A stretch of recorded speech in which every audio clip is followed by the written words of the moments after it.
Good morning, Dr. Emawati. My group topic is Money, Banking, and Financial Market, the interplay between different institutions. We are from Group 10. My name is Elisa Leja, number matric 3000343. Now I present introduction. This topic explores how money, banks, central banks, and financial institutions function individually, and more importantly, how they work together to shape the broader economy. This institution is important because at the core of economic stability and growth. This institution influences everything from the availability of credit and the setting of interest rate to investment flows and financial regulation. This topic helps us understanding interconnection and help us grasp how financial decisions trickle through the global economy and impact our daily life. What is money? Money is anything that is generally accepted as payment for goods or service or repayment of debt. The characteristics of money are durability, portability, divisibility, uniformity, limited supply, and acceptability. There are four functions of money: medium of exchange, measure of value, store of value, and standard of deferred payment. The type of money are fiat money, commodity money, fiduciary money, and commercial bank money. Good day, doctor. My name is Chang Shen-min and my metric number is 300120. Now I would like to present about the role of bank. Bank plays a crucial role in the economy by performing several key functions. They accept deposits for individuals and business, provide loans to support investment and consumption, and facilitate payment system that allows for smooth financial transactions. There are different types of banks that serve various purposes, such as commercial bank, focus on deposit taking and lending, while the investment banks assist in raising capital and managing financial assets, and central banks oversee the entire banking system and implement monetary policy. Banks influence the economy by creating credit through lending, which increase the money supply and support business, investment, and consumer spending. Interest rates set by banks affect how much people borrow. Lower rates boost economic activity, while higher rates slow it down. This makes banks key player in shaping growth, inflation, and employment. Now I would like to present the role of central bank. Central banks have distinct responsibilities that set them apart from other financial institutions. Their primary functions include formulating and implementing monetary policy to maintain price stability and support economic growth. Acting as a lender of last resort to provide emergency funding to financial institutions, and regulating and supervising banks to ensure the stability of the financial system. The prominent example of central bank includes the Federal Reserve in US, United States, and the European Central Bank in the Eurozone. Central banks work closely with government and agencies to align monetary and fiscal policy, ensuring stable economic growth and financial stability. They also collaborate with international organizations like the International Monetary Funds (IMF) and the Banks for International Settlement (BIS) to address global financial risks, manage crises, and set common regulatory standards. These corporations help maintain confidence in the both national and international financial system. Thank you. Financial markets are places where people buy and sell financial products like stocks, bonds, and other assets. They help move money from people who have extra to those who need it, like businesses.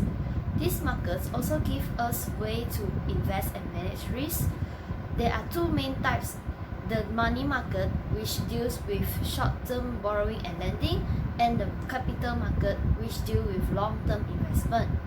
Some common tools used in these markets are bonds, which are like loans to company or governments, stocks, which give you parts of ownership in a company, and derivatives, which are contracts based on the value of other assets.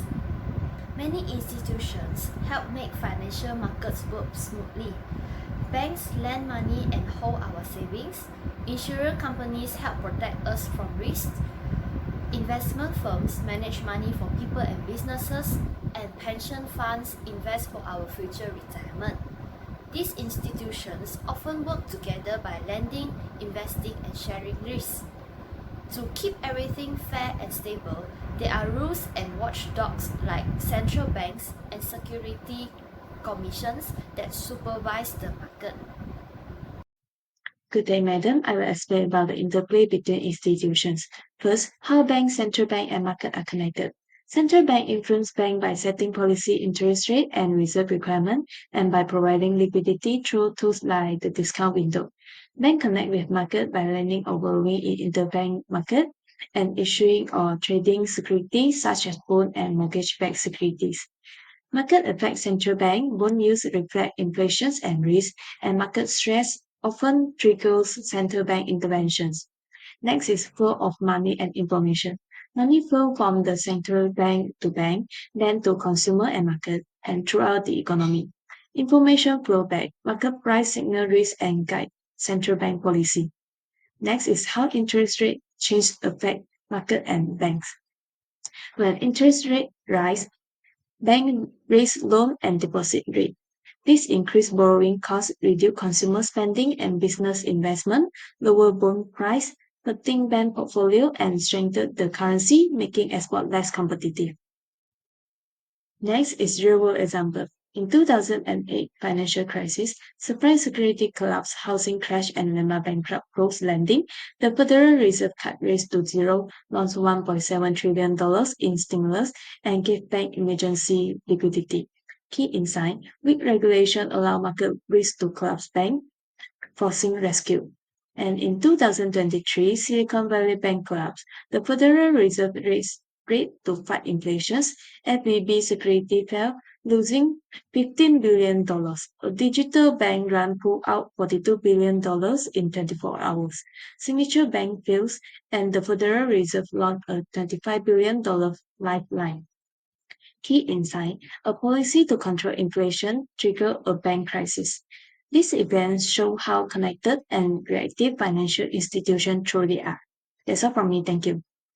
This institution also have a will bring risks and challenges to the topics that need to be managed well. First, the common risks and challenges that we occur was credit risk, which is usually happen and it's the biggest risk in the bank at the bank. So credit risk happens or occur when the borrower fail to meet to the obligations of the contract. The other way we can say is when the borrower cannot repay their odds for the bank. So when credit risk happens, it will reduce the probability for the bank to lend money to the other persons or to the topics. So in the worst case, a bank crisis might happen due to the bank loan keep increasing. So based on the reasons, in the months of March 2024 until April 2024, the bank institution of non-performing loans will increase by 1.62% until 1.63%. This will happen because of the household and the small enterprise, they have no ability to afford their loans and make it extend more longer that cause the non-performing loan keep increasing in the bank. Second risk and challenge was liquidity risk. It will affect the financial institution and have an effect on their operations. So when a bank faces the liquidity risk, they did not have much cash or money on hand that can lead to the customer. Therefore, their customer cannot get money immediately. This will cause them, their customer, reduce trust through the bank, the financial markets. So I can give a real world example is when during the COVID-19 pandemics, the Bank Malaysia faced liquidity pressure because of the economic recessions. So the banking liquidity coverage ratio is 140%, which is above the minimums required of 100%. So from this, the business cannot borrow a loan to continue their business, or they can't make any investment. Lastly, I could say the risks and challenges we'll face is systemic risk. So systemic risk refers to the risk that will affect the financial markets rather than just a company or just a sector. So systemic risk will occur when the economy faces a recession or they having a huge change in the regulation policy. So it will occur when the financial institutions are too interconnect with each other. So by this of the situation, it will lead to publics fear to lose jobs and people start reducing their spending because they have not much money because of they are afraid of these kind of risks and challenges. They will cause the demand in the market reduce and thus the economy will go down. In the conclusion, we have highlighted the key points of money, banking and financial markets and how it interplay in order to support our economic growth. So these three institutions are work together to keep the economic stability and help in economic growth. So the coordination and supervision of this institution is to prevent systemic risk happen and to ensure the financial market financial operation would work smoothly. So it is important for these three institutions to work together in order to stabilize our economy.